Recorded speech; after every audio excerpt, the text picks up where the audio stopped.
Así inicia Noticia en Profundidad. Qué placer acompañarles. Soy Tatiana Pérez, les saludo desde nuestra sede central en Caracas, en Venezuela.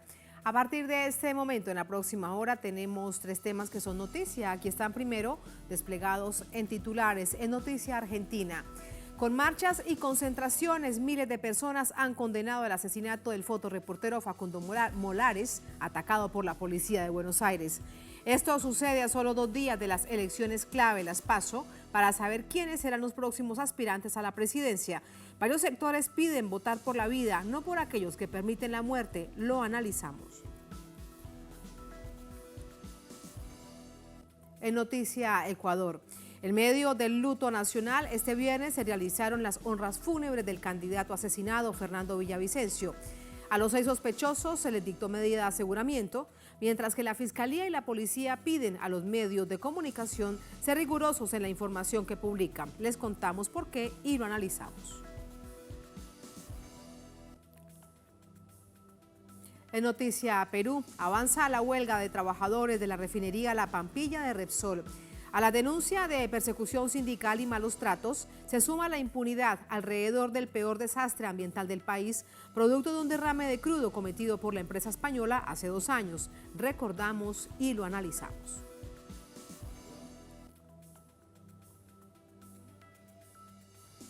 En Noticia, que así comienza. Bienvenidos, bienvenidas.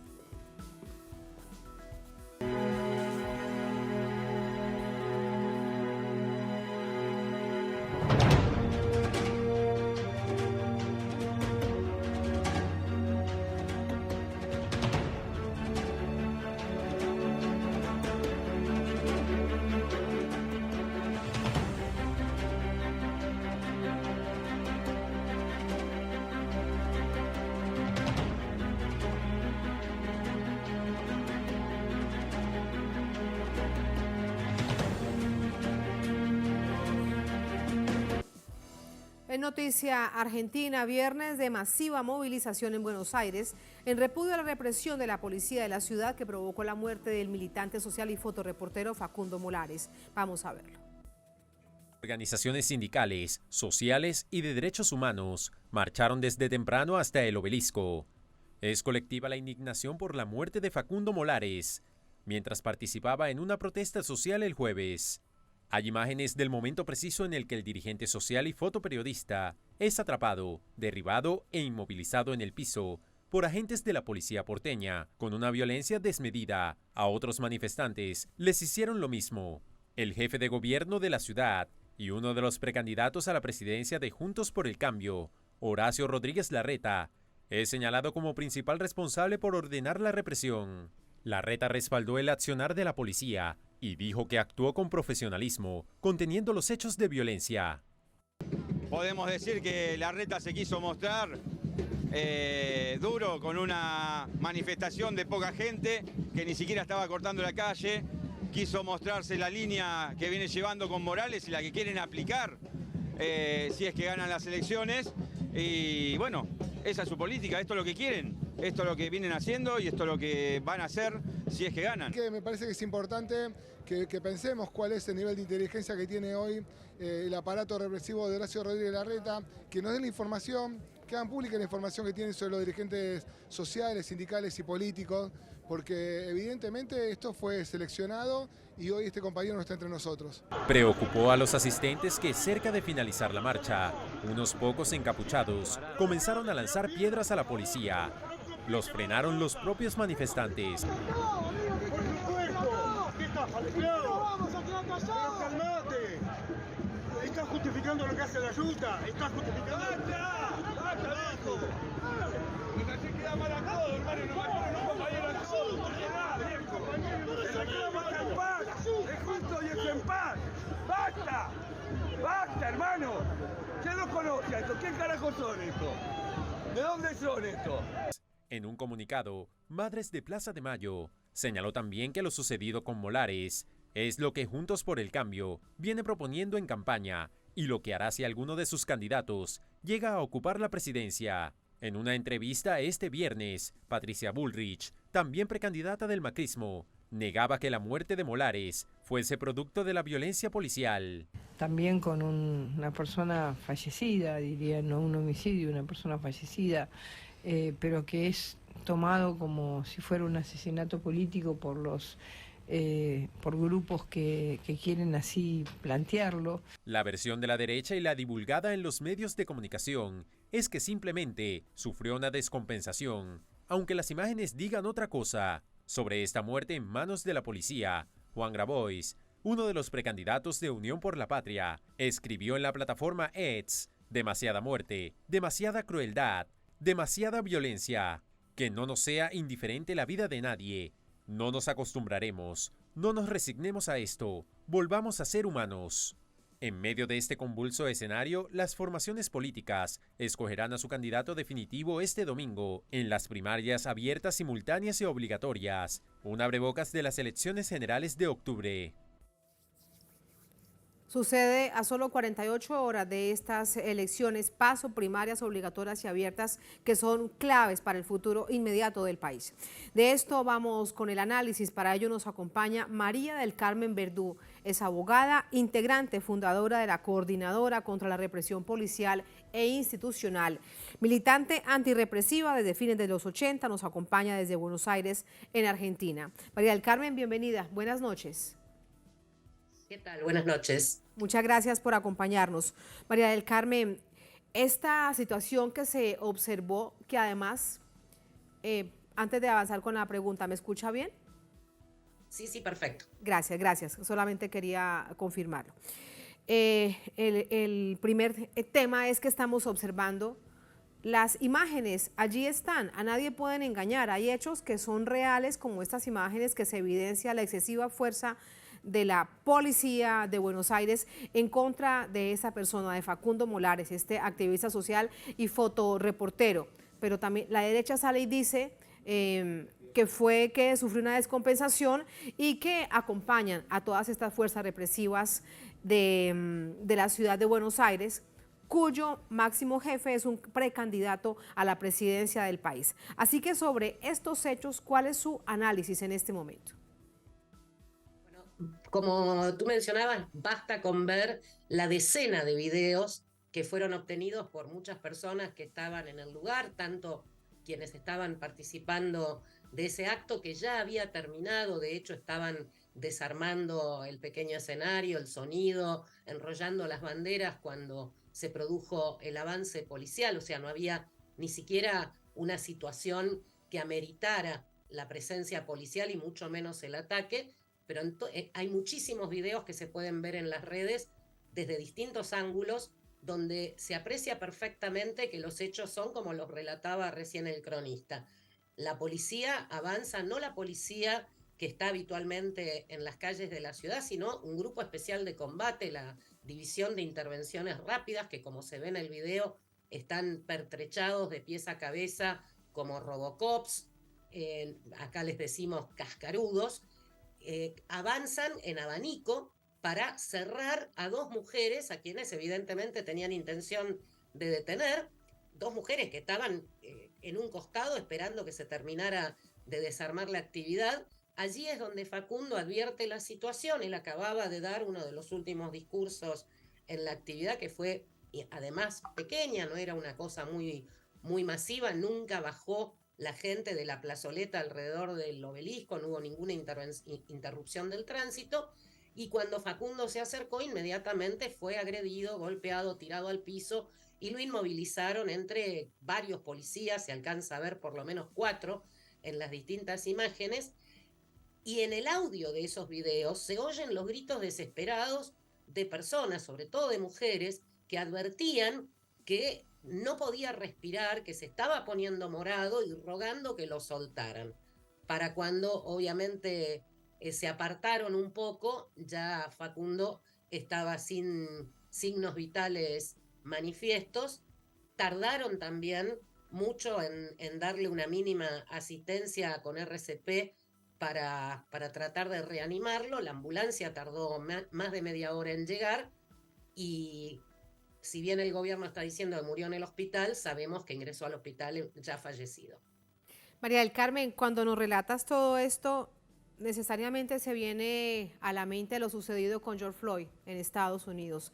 Hechos tan similares que han generado tal nivel de repudio, pero observamos que lamentablemente esas doctrinas que además han sido adoptadas de la experiencia estadounidense tan violenta y tan dramática en nuestros países, que prácticamente parece una fotocopia. Sí, exactamente.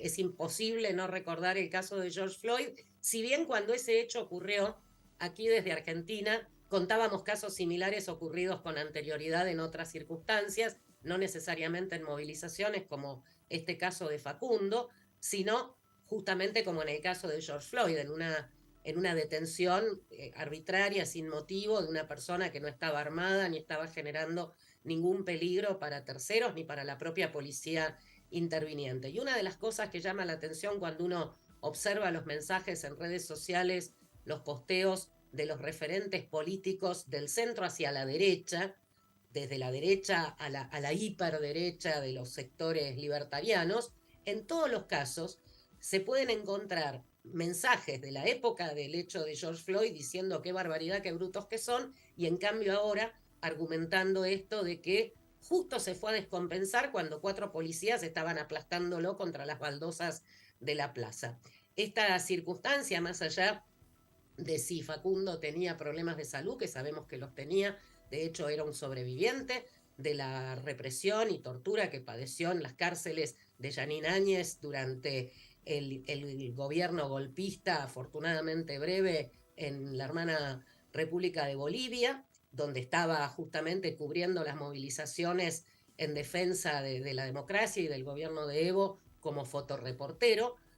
Sabemos que vino con muchísimas secuelas de entonces, pero de ninguna manera se puede imaginar uno que hubiese tenido una muerte natural de esta naturaleza con esas convulsiones que sufrió si hubiese estado sencillamente caminando por la calle.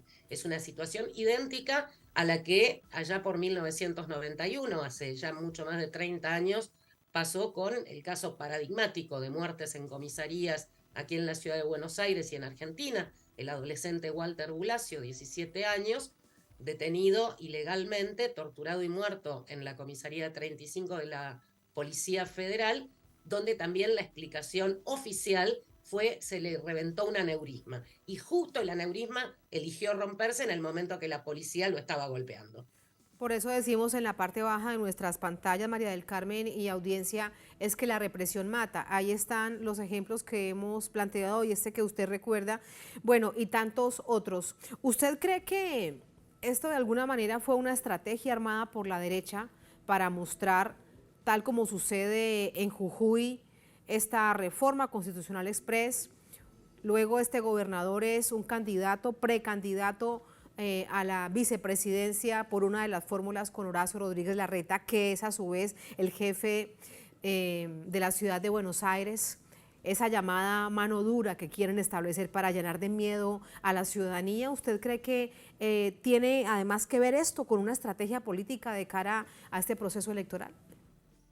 Pero no te quepa la menor duda, compañera. Estamos prácticamente en vísperas de las PASO, que van a ser este domingo, y venimos de padecer una campaña electoral que desde el primer minuto estuvo signada con promesas de pérdida de derechos y de mucha más represión, que es la única manera de que la pérdida de derechos pase. La muerte de este compañero militante internacionalista a manos de la policía no solamente es usada por el responsable directo de su asesinato, el jefe de gobierno y precandidato de Juntos por el Cambio, Horacio Rodríguez Larreta, que efectivamente es acompañado en la vicepresidencia por otro histórico gran represor, como es el gobernador radical de la provincia de Jujuy, Gerardo Morales, sino que también su propia competidora, como ustedes lo mostraban en el bloque de audios, Patricia Bullrich, la otra precandidata de ese espacio de la derecha argentina, lo primero que hizo fue inmediatamente decir, bueno, nosotros competimos el domingo, pero en este tema me paro al lado de Horacio, apoyo y aplaudo a la policía de la ciudad por su alto nivel de profesionalismo. O sea, eso que vemos en las imágenes los tres usaron el mismo adjetivo, profesionalismo, Larreta, Morales y Bullrich. Y por supuesto, ni hablar en los sectores todavía más a la derecha que ellos, ya directamente la reacción que defiende a los genocidas, como la candidata a vicepresidenta de La Libertad Avanza, que acompaña al hiperkinético candidato Javier Milei, que lo único que hizo a partir del episodio fue sacar a relucir lo que ella llamó el prontuario, diciendo que Facundo era un delincuente y un terrorista, con lo cual no había que lamentar su muerte, cuando justamente ni él ni quienes nos hemos sumado desde siempre a la historia militante de Facundo, colaborando en las campañas solidarias, primero para repatriarlo de Colombia y después para repatriarlo desde Bolivia, donde era preso político,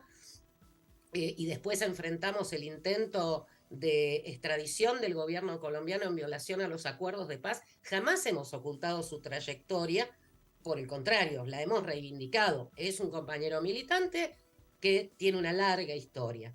Entonces, no hay ninguna duda que lo que está intentando, y esto se ve claramente si uno pasea un poco por los foros de debate, las redes sociales y demás, de todos estos personajes de la derecha y la hiperderecha argentina, es que con esto están dando una señal, intentando aleccionar a quienes salimos a las calles a defender nuestros derechos y a pedir que pare la represión. Y criminalizándolo en un hecho además tan doloroso para propio pueblo, lo que evidentemente se observa como una deshumanización de estos sectores que bien nos relatas. María del Carmen, quédate con nosotros, vamos a recordar a través de este informe de nuestro corresponsal en Buenos Aires, Santiago Corey, qué es lo que sucederá el próximo domingo y cómo lo ve la ciudadanía. Con un padrón electoral de 35.815.436 votantes habilitados, algunos ciudadanos nos cuentan con qué expectativa esperan los comicios para dirimir las internas a la presidencia. Me parece que a este país le costó mucho el periodo en el cual no pudimos efectuar el voto, y mucha gente sacrificó mucho por lograr que nosotros podamos ejercer ese derecho, y eso me hace recapitular la importancia y lo disfruto por eso creo que es importante, lo disfruto porque me parece que es un ejercicio lindo y que nos une a todos. De las pasos no tengo mucho para decir, en lo personal me parece que es como un gasto un poco innecesario, es más que nada un tester político para que sepan más o menos cómo vienen las elecciones. Puntualmente yo no voy a votar en estas elecciones, es una decisión personal. Una de las preocupaciones que se maneja en general es sobre el nivel de participación del electorado. Tiene que ir a votar porque es el único derecho, es lo único que nosotros tenemos para poder decidir algo bueno para nosotros. No pueden dejar de votar, es lo único que tenemos. No pueden decir, no vamos a votar por esto porque no nos interesa. No, a todos nos tiene que interesar, porque todo pasa por la política, la vida de nosotros. No le estoy preguntando a la gente si va a ir a votar, te digo en lo particular, creo que es un deber ciudadano, así que voy a ir, voy a votar, voy a dar mi apoyo al candidato que considero que corresponde. Quienes sí están convencidas de realizar una participación activa invitan a reflexionar a la sociedad. Que piensen, que lean un informe, por favor, que no se crean que lo que le dicen es la verdad, le están mintiendo. La otra vez mintieron de otra manera y ya lo vivimos esos 4 años, que por eso hoy estamos en esta situación. Es todo, desgraciadamente, Macri ¿viste? No hay política hoy. Nosotros sí venimos de madre, de padre, que todos ya sabemos qué es lo bueno y qué es lo malo de la política. Quiénes son los buenos y quiénes son los malos. Acá no, todos, son toda una porquería. Ninguno soy de y pensar que los únicos cambios posibles es por medio de las políticas. No hay otra forma. El próximo domingo 13 de agosto, y a 40 años del retorno de la democracia, 18 millones de mujeres, 17 millones de hombres y casi 1000 personas no binarias estarán habilitadas para votar en las PASO en todo el país. Santiago Corey, Telesur, Argentina. Elecciones claves para el país, son primarias, son obligatorias, no sucede en todas partes de nuestra América Latina, es una particularidad de Argentina y es muy importante, María del Carmen, porque de allí salen los candidatos o candidatas oficiales a la presidencia que se disputa en elecciones el próximo mes de octubre. En conclusión, ¿qué está en juego en esta elección que para algunos expertos, también te quiero pedir en ese sentido tu reflexión, es más allá que una tendencia, una medición, como si fuese una primera vuelta presidencial? ¿Qué es lo que está en juego? Bueno, en las elecciones que este año son nacionales, es decir, que hay recambio de muchos gobernadores y también de presidente o presidenta y vicepresidente o vicepresidenta, son claves, por supuesto, porque como bien decían algunas de las personas entrevistadas, ya hemos padecido durante los 4 años de la gestión de Mauricio Macri de 2015 a 2019, cómo gobierna la derecha más recalcitrante, y sabemos además que en este momento vuelven pero recargados, porque ellos mismos en su campaña electoral, tanto Bullrich como Rodríguez Larreta, dicen tenemos que hacer lo mismo pero más rápido y más a fondo, y con el agregado de que en esos 4 años espantosos con récord de pérdida de derechos, con récord de ajuste y por supuesto con récord absoluto de represión, teniendo en cuenta todas las gestiones de gobierno desde el 83 a la fecha, terminamos además volviendo a tener una deuda fabulosa con el Fondo Monetario Internacional, que además ahora digita nuestra política económica y nos vuelve a sumir en un estado semicolonial.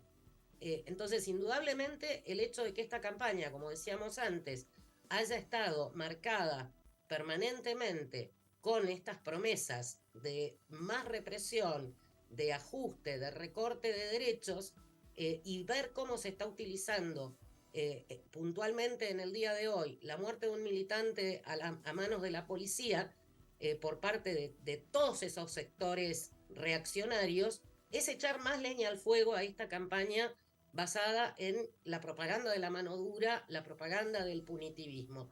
Pero mucho más grave que eso, nos muestra con una brutalidad transparente lo que nos espera a partir de diciembre si no somos capaces de frenar esta oleada reaccionaria y antidemocrática. Muchísimas gracias, María del Carmen. Es una elección entre la vida y la muerte, así ni más ni menos. Te agradezco mucho por tu análisis, por tus reflexiones. Buenas noches. Gracias, hasta luego. Hasta luego, muchas gracias. Así vamos a la primera pausa en esta emisión de Es Noticia. Al volver en Noticia Ecuador, en medio del luto nacional, este viernes se realizaron las honras fúnebres del candidato asesinado a la presidencia, Fernando Villavicencio. A los 6 sospechosos se les dictó medida de aseguramiento, mientras que la Fiscalía y la Policía piden a los medios de comunicación ser rigurosos en la información que publican. Les contamos por qué y lo analizamos al volver en Es Noticia.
En Noticia Ecuador se han realizado este viernes las honras fúnebres del candidato a la presidencia asesinado, Fernando Villavicencio, esto en medio de tensiones familiares, políticas e institucionales.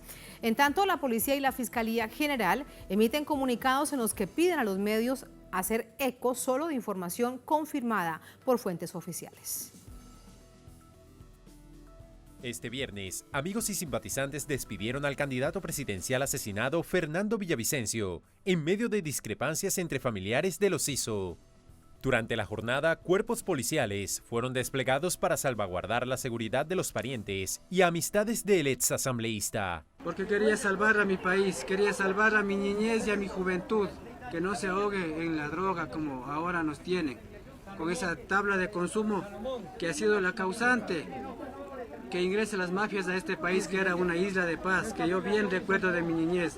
Por eso quería votar por Fernando. Previamente, organizaciones políticas, asambleístas y funcionarios públicos realizaron diversos actos en homenaje a Fernando Villavicencio en el Centro de Exposiciones de la ciudad de Quito. En el acto de homenaje, Andrea González, compañera de fórmula de Villavicencio, estuvo presente con un chaleco antibalas. También se presentaron Yacu Pérez y Bolívar Armijos, quienes no fueron bien recibidos por la ciudadanía presente. Sin embargo, González agradeció las manifestaciones de empatía de los candidatos en el peor momento político del país. Bajo la consigna Justicia por Fernando Villavicencio, ciudadanos salieron a las calles el jueves en todo el país para expresar su rechazo al asesinato del candidato presidencial.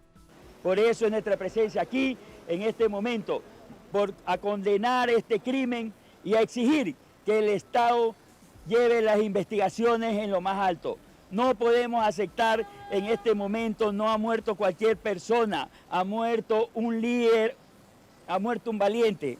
Mientras, el Movimiento Construye, uno de los sectores políticos impulsor de la candidatura de Villavicencio, exigió la creación de una comisión internacional que investigue el asesinato. Requeriremos la presencia de una veeduría internacional que junto con la Defensoría del Pueblo nos garantice a todos los ecuatorianos obtener una verdad para que la impunidad no sea un acto de normalización. En este contexto, la Fiscalía de Ecuador exhortó a los medios de comunicación a actuar e investigar con ética periodística y veracidad los hechos del asesinato de Fernando Villavicencio tras falsa difusión del medio televisivo Caracol sobre la captura de otros 4 sospechosos. Con base a las pruebas presentadas por el ente judicial en la audiencia de formulación de cargos, un juez ecuatoriano dictó prisión preventiva a los 6 detenidos de nacionalidad extranjera en horas de la mañana. El atentado dejó también 9 heridos, incluido una candidata a asambleísta y 3 policías. Villavicencio había denunciado la semana pasada amenazas contra él y su equipo de campaña por parte de bandas delictivas.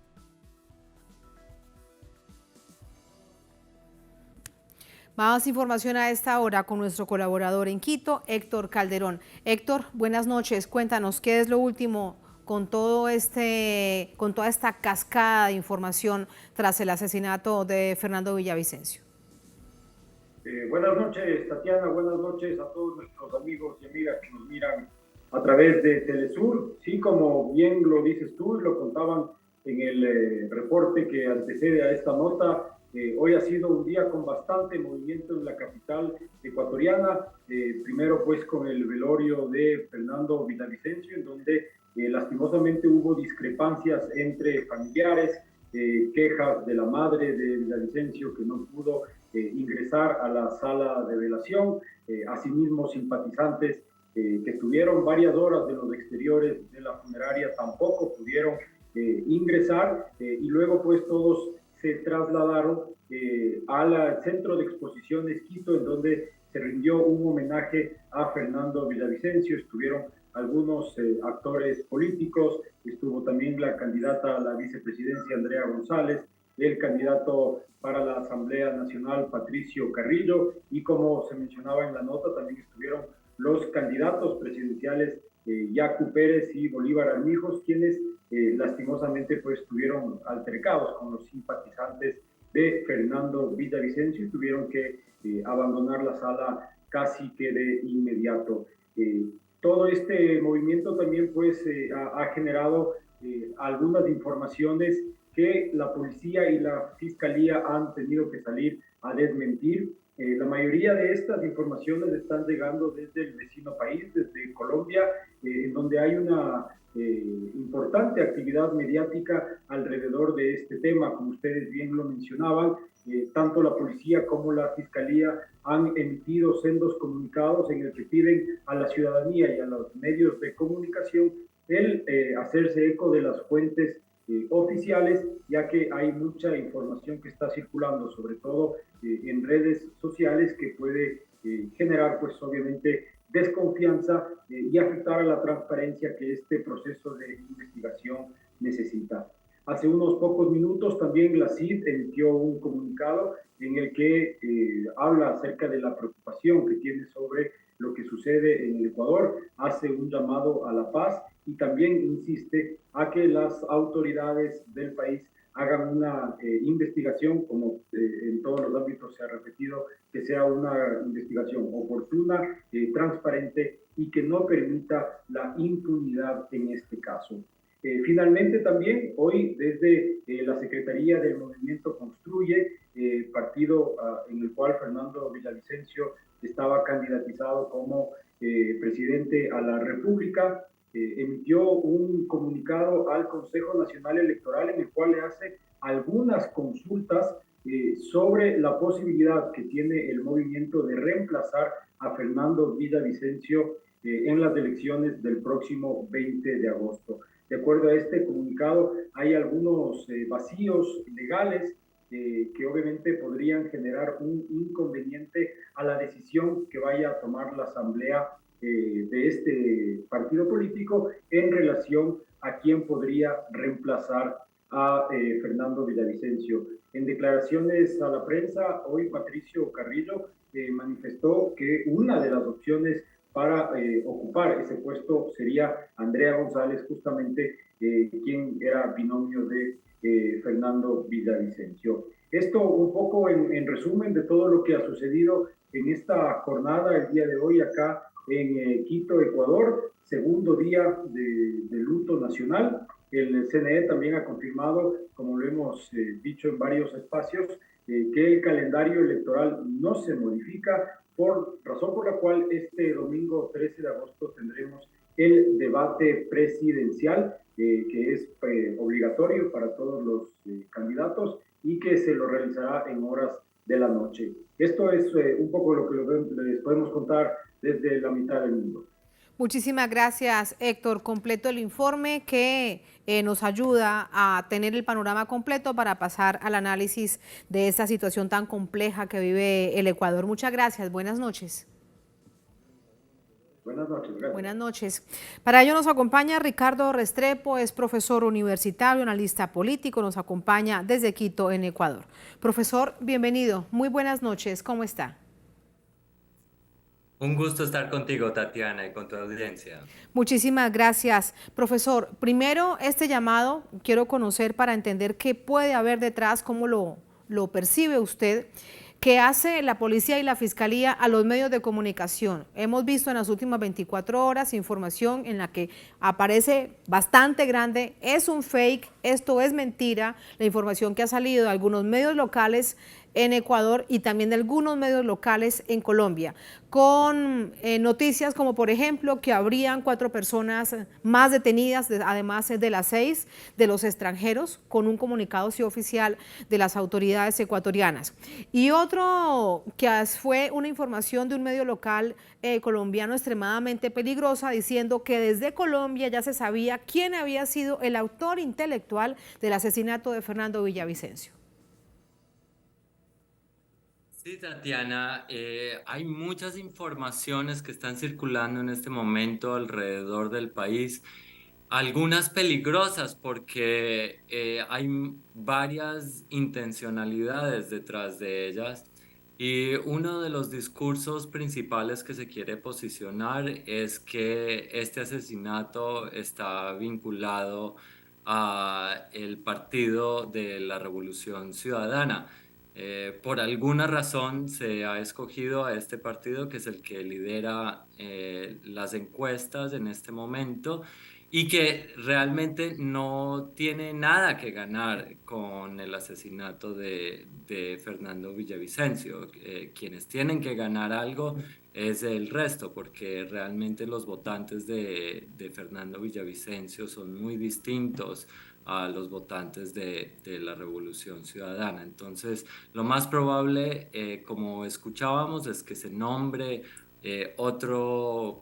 una persona que sustituya a Fernando Villavicencio para el movimiento Construye, en caso de que no, esos votos realmente se distribuirían entre el resto de candidatos que están en la contienda, como Jan Topic, Otto Sonnenholzner. Pero en este momento vemos informaciones por muchos lados que realmente no abonan a la paz, y es un movimiento donde hay mucho río revuelto, se está aprovechando el disgusto, la zozobra, el descontento con este momento que realmente ejemplifica la realidad nacional del momento, que es una violencia de alturas históricas. Nunca más en la historia del país hemos tenido los grados de violencia, las tasas de homicidio que tenemos ahora, con 25 homicidios por cada 100.000, se cerró el año pasado. Multiplicándose del año anterior al doble, y respecto al 2017 multiplicándose por 5. Entonces, tenemos un incremento rápido de la violencia en el país, y estos discursos ciertamente no abonan a la paz política y general, porque lo sucedió a Fernando Villavicencio, muy desafortunadamente, ya había sido amenazado. Él se conocía esto, se le había asignado un detalle de seguridad de la policía que obviamente no funcionó.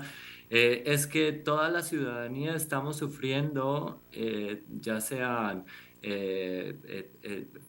universitarios, estudiantes, profesores, empresarios, trabajadores, y en este caso candidatos políticos, estamos sufriendo esta gran inseguridad para hacer cualquier cosa en el país. Por eso estamos hablando de que nos estamos aproximando a un Estado fallido, a la ausencia de un Estado, y con eso la guerra de Hobbes, de todos contra todos.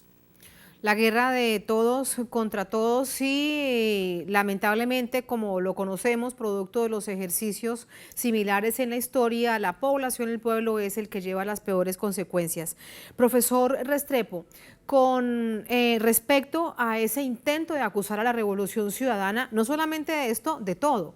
Hace más de 6 años la Revolución Ciudadana no es gobierno, y de todo realmente se la acusa de lo que sucede en el país, y en particular al expresidente Rafael Correa. En las elecciones pasadas, en el que el candidato a la presidencia, ahora es candidato a la vicepresidencia, Andrés Arauz, fue acusado de haber tenido vínculos con el Ejército de Liberación Nacional. Fue en ese momento, estalló una presunta información, los medios de comunicación hicieron eco de esto, absolutamente falso. Ganó Guillermo Lasso y la información quedó enterrada e invisibilizada. ¿Cuál es el riesgo de que una situación de esta se vuelva a registrar, pero al mismo tiempo cree usted que ya hay suficiente conciencia y madurez ciudadana para que no se crean estos cuentos?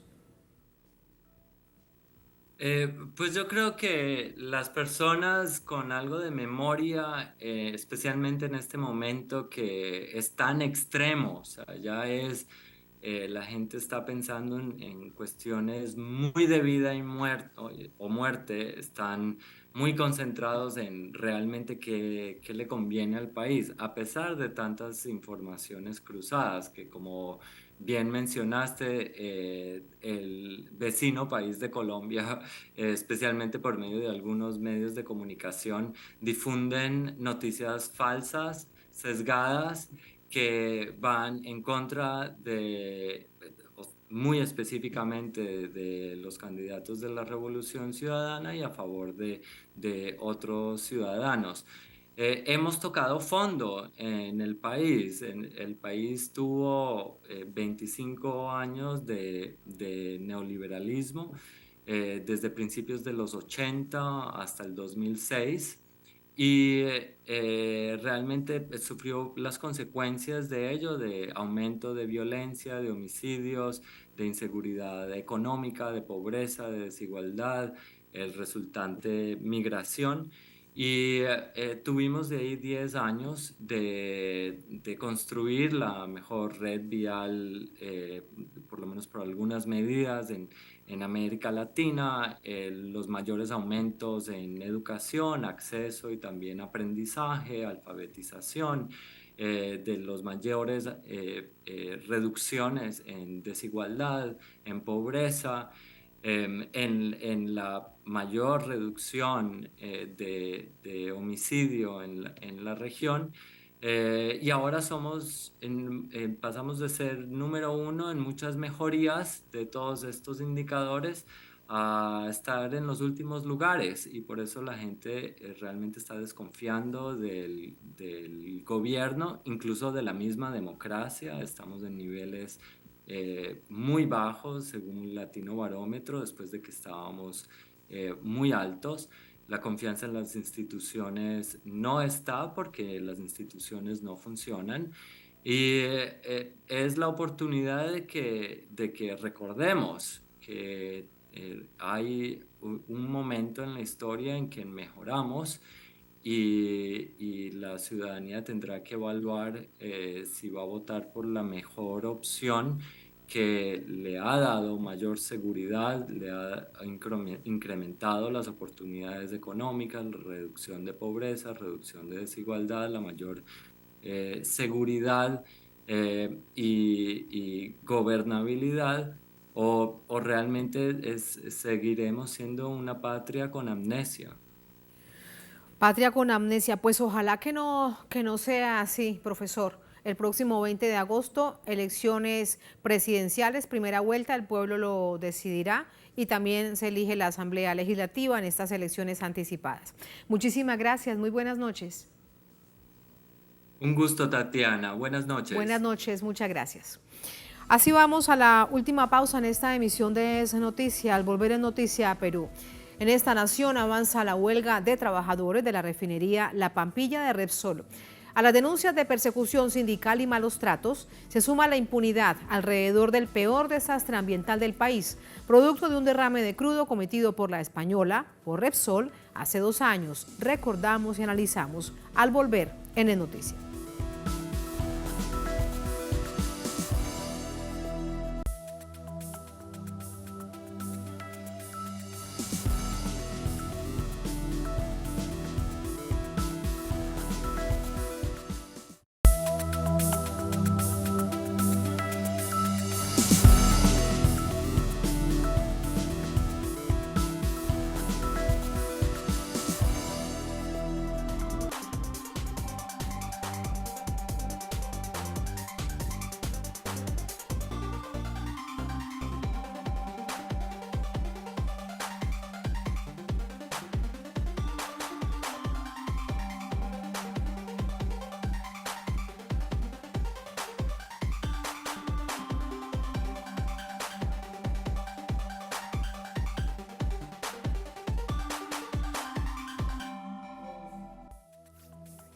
En Noticia Perú avanza un paro de 48 horas convocado por el Sindicato Único de Trabajadores de la Refinería La Pampilla de Repsol en rechazo a las violaciones de derechos laborales por parte de la empresa española. En tanto esto ocurre, algunos sectores de pescadores artesanales continúan a la espera de una mejor indemnización luego de este derrame de petróleo que afectó su hábitat y su principal fuente de ingreso. La empresa española Repsol aún no paga el daño ambiental que generó al Estado por el derrame de petróleo ocurrido en enero del año 2022 en las costas del Perú, y tampoco cumple con los derechos laborales de sus trabajadores, quienes han empezado un paro de 48 horas. Nuestra compañera Evelyn Chamorro ha sido despedida por el simple hecho de haber salido embarazada. Sunafil claramente ha dicho también que Repsol ha venido usando los contratos temporales de manera fraudulenta. Es el caso de nuestra compañera también Erika Girón, quien por haberse afiliado a la organización sindical fue despedida. Desde que ocurrió el derrame de petróleo, los pescadores artesanales de las zonas afectadas ya no obtienen los mismos ingresos y pese a que la empresa ha logrado importantes ganancias, sus propios trabajadores denuncian que estas no se redistribuyen de manera justa. La empresa el año pasado ha tenido ganancias extraordinarias, este año también. Si uno se fija en el registro de la Superintendencia de Mercado y Valores, también tiene buenas ganancias, pero no quiere darle el aumento que los trabajadores necesitan porque la inflación nos ha afectado. Mayra Dávila, también dirigente del sindicato, denuncia que Repsol está atentando contra los derechos de salud de sus trabajadores, pero también se solidariza con las cientos de familias de pescadores quienes han sido los principales afectados por el derrame de crudo. Supimos que también han llegado a acuerdos, pero nuestra posición con respecto a eso es de que deben hacerse respetar y debe haber una remediación, ¿no? Porque ha contaminado de manera enorme y los más afectados, como siempre, son los peruanos, la fauna, los animales, ¿no? Y todavía siguen los reclamos. Sé que hay personas que todavía continúan reclamando porque no pueden trabajar. Para Paul Castellanos, abogado laboralista, la actitud de la empresa española frente a las demandas de sus trabajadores es de indiferencia y dilación, y señala que solo accede al diálogo cuando se toman medidas de fuerza, como el paro de 48 horas iniciado.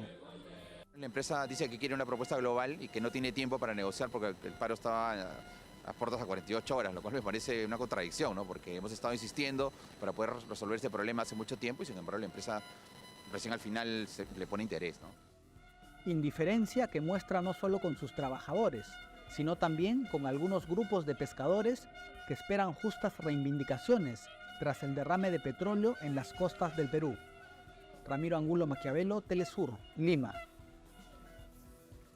Vamos ahora a hacer un poco de recuento. El derrame de petróleo en la costa peruana, ocasionado por esta compañía española petrolera Repsol, es uno de los mayores desastres ambientales en la historia de este país. Vamos a recordarlo. El 15 de enero de 2022 forma parte histórica como la peor emergencia ambiental registrada en el país, cuando un buque descargaba petróleo en la refinería La Pampilla, bajo el dominio de la compañía española Repsol, que resultó en el derrame de 11.900 barriles de petróleo en el mar de Ventanilla, Callao. En ese entonces, la empresa aseguró que el derrame fue provocado por un oleaje anómalo, producto de la erupción del volcán submarino en la isla de Tonga. Esto ocasionó que las conexiones de la embarcación se rompieran.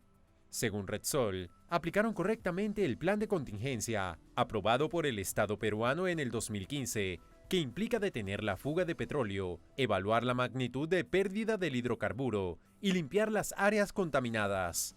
Sin embargo, las autoridades denunciaron la negligencia de la compañía, mientras ciudadanos se organizaron para limpiar las playas contaminadas, pues las cifras oficiales del Ministerio de Ambiente aseguran que el desastre ecológico perjudicó a un aproximado de 20 playas que fueron cerradas, afectando el comercio de las zonas turísticas. La contaminación afectó a más de 10.000 personas, en su mayoría pescadores que dejaron de percibir ingresos. También significó la muerte de más de 1.000 animales, entre ellos peces, aves y mamíferos marinos. Una de las especies más afectadas fue la nutria marina, que se encuentra en peligro de extinción, que de acuerdo al Servicio Nacional Forestal, de 10 nutrias que se encontraban en las costas peruanas, 6 murieron. Por $5,7 millones, el Estado peruano multó a la empresa española por los daños ambientales causados y las posibles repercusiones en la salud de las poblaciones. No obstante, medios locales han denunciado que Repsol tiene un historial de 32 infracciones por malas prácticas en otros países, que incluyen daño ambiental, información inexacta, almacenamiento inadecuado de residuos sólidos y falta de monitoreo. Vamos a entrar así con el análisis. Para ello nos acompaña Jack Chavarri, él es secretario general del Sindicato Único de Trabajadores de la Refinería de La Pampilla de Repsol. Nos acompaña desde el Callao, en Perú, es además defensor de los derechos laborales. Jack, bienvenido, buenas noches. Muy buenas noches con todos los televidentes de Telesur. Buenas noches. Muchísimas gracias, Jack. Son distintos los hechos por los que ustedes han realizado, ya avanzan varias horas, esta huelga de 48 horas. En este lapso, ¿han tenido conversación con las directivas de esta compañía petrolera o con el gobierno que en este momento dirige Dina Boluarte?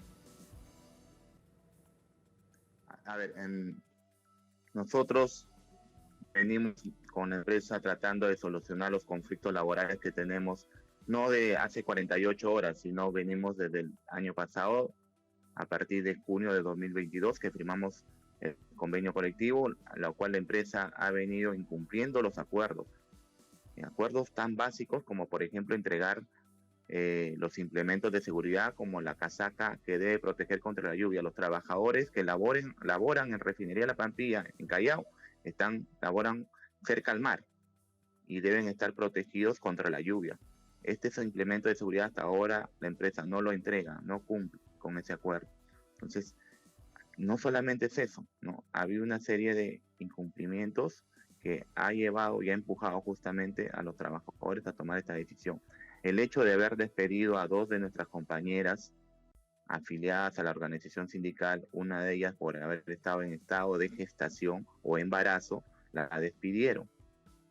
A otra compañera, en su libre decisión de afiliarse a la organización sindical, ni bien tomó conocimiento de la empresa de ello, también la despidió. Y a otra compañera, quien Sunafil le ha dicho claramente que su contrato ha estado desnaturalizado, la mantiene con contratos a plazo fijo. No le han dado su trabajo remoto como le dieron a otras compañeras. Entonces, todos estos abusos han empujado.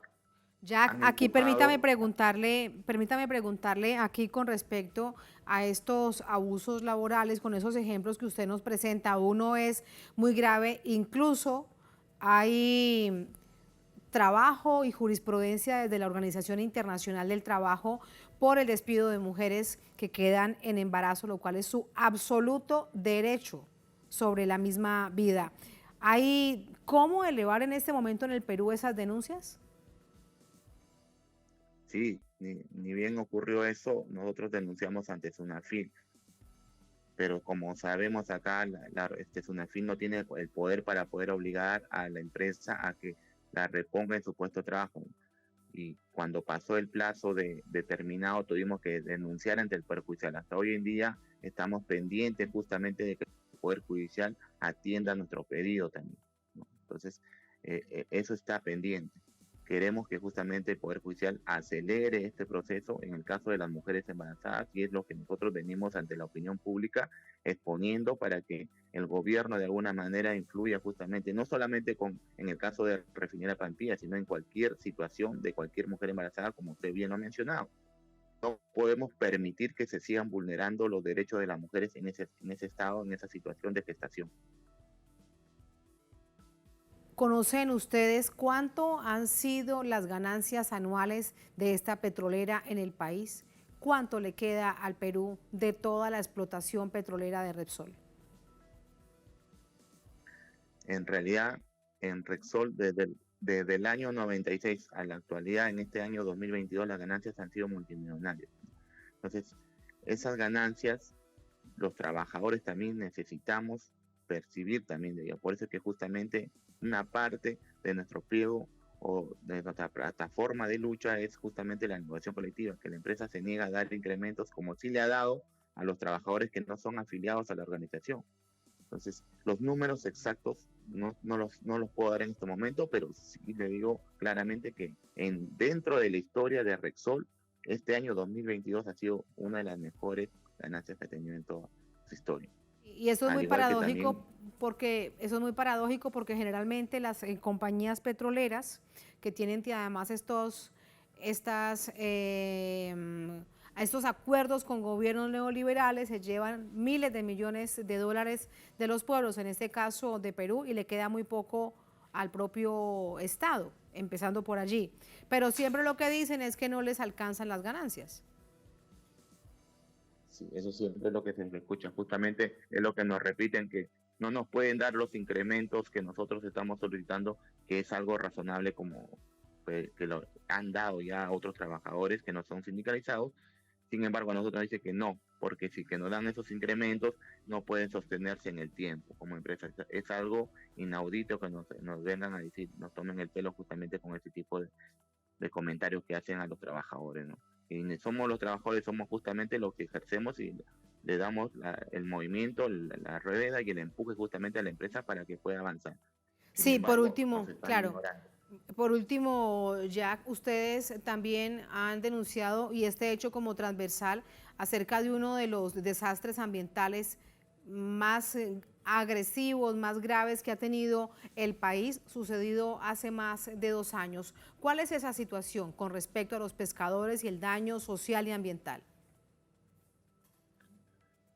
Nosotros rechazamos completamente cualquier contaminación a nuestro mar, y a la vez nos solidarizamos con todos los pescadores de Ventanilla, de Ancón y de diversas playas que han sido afectados. No podemos avalar tremenda contaminación que ha existido por este tema del derrame que ocurrió en el mar de Ancón y de Ventanilla y en distintas playas. Como lo repito, nos solidarizamos con todos los pescadores. Porque de hecho lo que se denuncia es que las promesas están incumplidas. Muchísimas gracias, Jack, por ese testimonio. Buenas noches. Muchísimas gracias también. A usted, hasta luego, muchas gracias.